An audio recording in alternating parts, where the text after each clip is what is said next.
you very much sa lahat na mahilig ng pelikula, especially Filipino movies. We are all inviting you to come and see or see the movie when it is being shown regularly in movie houses in Metro Manila and in the provinces. We are very, very thankful that this premiere night presentation looks very, very successful with all the people now, so many people now coming in. So this is a good movie. It has a lot of moral lessons and entertaining also.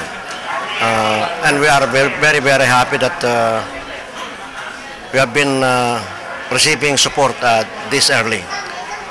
People, various organizations are expressing their desire to sponsor the movie in their localities.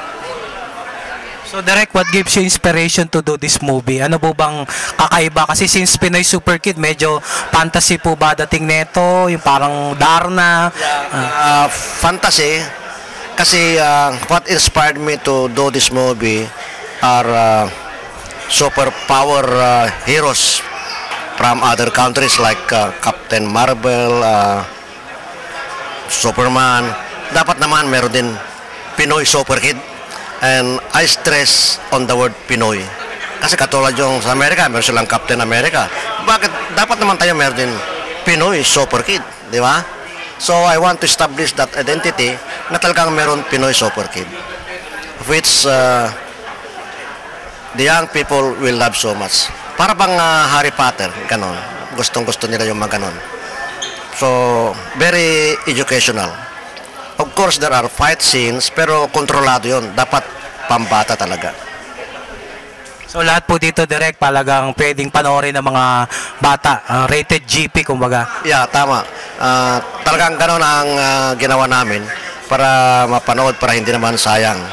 And itong pelikulang ito, Pinoy Super Kid, has a very strong social comment.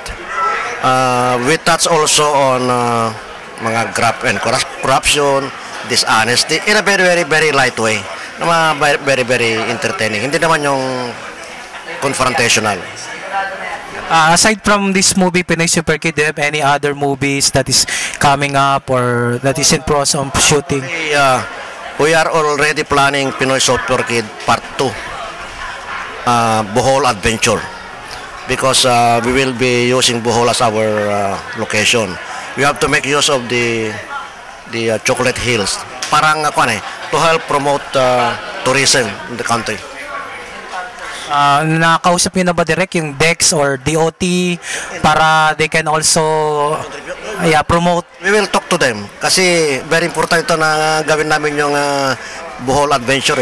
We have to promote these beautiful places in Bohol.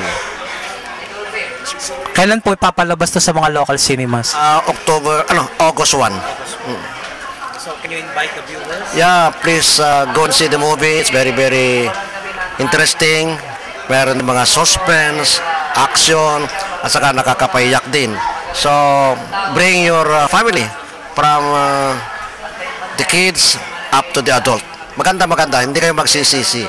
Kasi maraming mapag-aaralan tong pelikulang ito. Lalo na para sa mga bata.